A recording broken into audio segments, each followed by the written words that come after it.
جزاک اللہ۔ حضرت سعد بن ابی وقاص رضی اللہ تعالیٰ عنہ فرماتے ہیں میں شدید بیمار ہو گیا تھا اور میں کھڑا ہوتا تھا تو میری ٹانگیں کانپتی تھی۔ آپ فرماتے ہیں میں اتنی کمزوری کی حالت میں تھا کہ میں پریشان ہو گیا، میری ایک ہی بیٹی تھی۔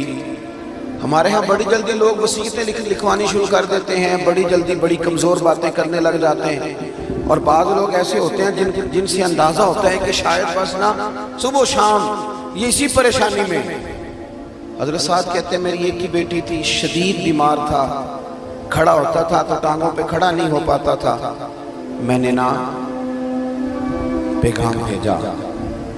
میں نے کہا قریب محبوب علیہ السلام کی خدمت میں عرض کرو میں غلام ہوں، میرا بنتا تو نہیں، لیکن عرض کرو محبوب اگر ادھر سے گزر ہو نا تو کبھی غلام پہ نظر کرم کر جائے۔ کہتے ہیں قریب محبوب علیہ السلام کو اطلاع ملی تو حضور خود میرے رسول پاک میری تیمارداری کے لیے آئے۔ خود میں نے سنا ہے وہ بن سمر کر میری عیادت کو آ رہے ہیں، کہتے ہیں خود حضور تشریف لائے۔ کیا وہ رانائیاں تھی، کیا وہ انداز تھا، چر ہویا مینو ترلے لیندیاں کدے موڑ میرے ولواگاں، چر ہویا مینو بھی ترلے لیندیاں کدے موڑ نہ میرے ولواگاں، تے خواب میری وچ ایک بار جے آویں میں ساری عمر نہ جاگا۔ فرماتے ہیں کہ حضور تشریف لائے، میں نے عرض کیا رسول اللہ صلی اللہ علیہ وسلم شدید بیمار ہوں، لگتا نہیں کہ اس بیماری سے اٹھ سکوں گا، مہربانی فرمائیں۔ میری ایک ہی بیٹی ہے، میں وصیت کرنا چاہتا ہوں، سارا مال اللہ کے راستے میں خیرات کرنا چاہتا ہوں، حکم کریں۔ تو حضور نے فرمایا چوتھے حصے میں وصیت کر سکتے ہو، چوتھے حصے میں مسئلہ بتایا۔ اور اگلے لفظ پتہ حضور نے کیا فرمایا؟ فرمایا سعد پریشان کیوں ہوتے ہو، اس بیماری سے کچھ بھی نہیں ہوگا،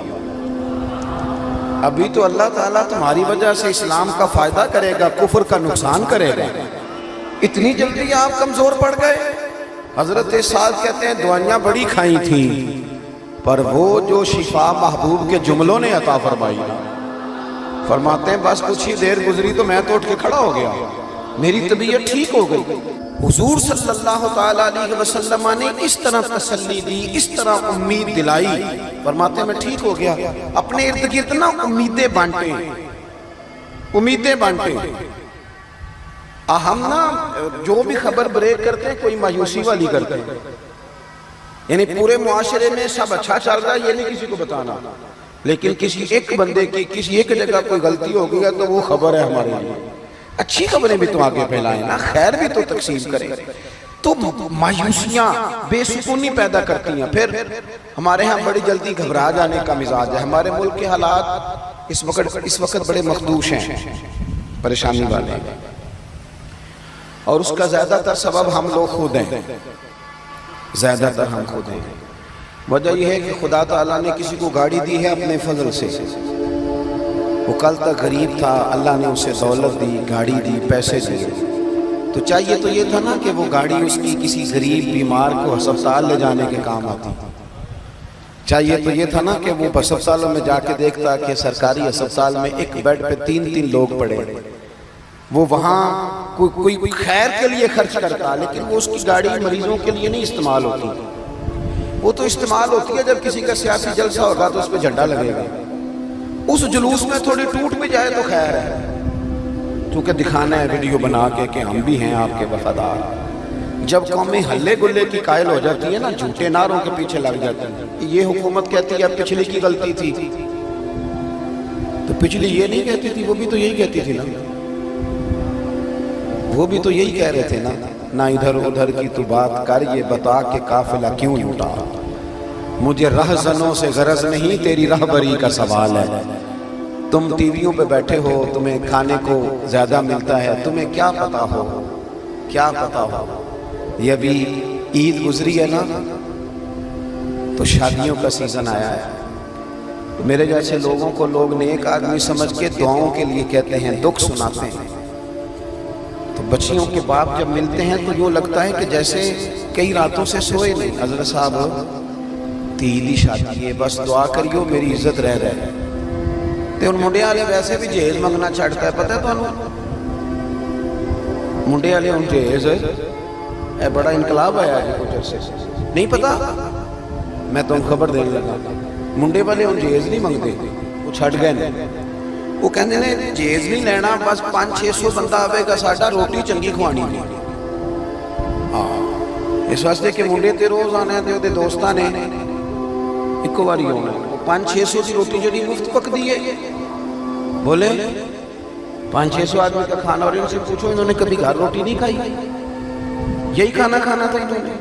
آپ نے اور ہمارا یہ حال ہے میں نے رمضان کے بعد لوگوں سے کہا تھا اور راشن بنڈن والے لوگوں کو اور عیدوں بعد بھی بھوک لگتی ہے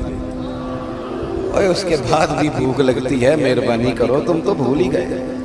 تم بھول گئے قرآن پاک کہاں گئی وہ ساری ہماری درد کی کیفیات تو ملک کے حالات کمزور ہیں لیکن پھر بھی مایوس ہونا آگے دیکھنا ہے اور یہ نہیں کہنا کہ یہ ملک یہ صوبہ فلانے سیاستدان کا ہے تو فلانا فلانے سیاستدان کا ہے تو فلانا نا یہ جو خیبر پختونخوا ہے یہ حضرت بابا عبدالرحمن کا ہے اور جو سندھ ہے وہ حضرت عبداللہ شاہ غازی کا ہے اور پنجاب داتا علی اجمیری کا ہے یہ تو ان لوگوں کا ہے ان لوگوں کے دھرتی بھی کبھی کمزور پڑ سکتی ہے یہ جب تک یہ نورانی وجود موجود ہے ہم کمزور پڑ جائیں یہ ہو نہیں سکتا یہی چراغ جلے گا تو روشنی ہوگی اور بڑی جلدی اللہ تبارک و تعالی اس وطن عزیز پر رحم فرمائے گا لیکن امید نہیں توڑنی چاہیے کمزور نہیں پڑنا چاہیے آگے دیکھنا چاہیے اور رسول اللہ صلی اللہ علیہ وسلم نے جو ہمیں امید کا رستہ دکھایا ہے اس پر ہمیشہ گامزن رہنا چاہیے حضور طائف تشریف لے گئے 10 دن قیام کیا نبی پاک نے طائف میں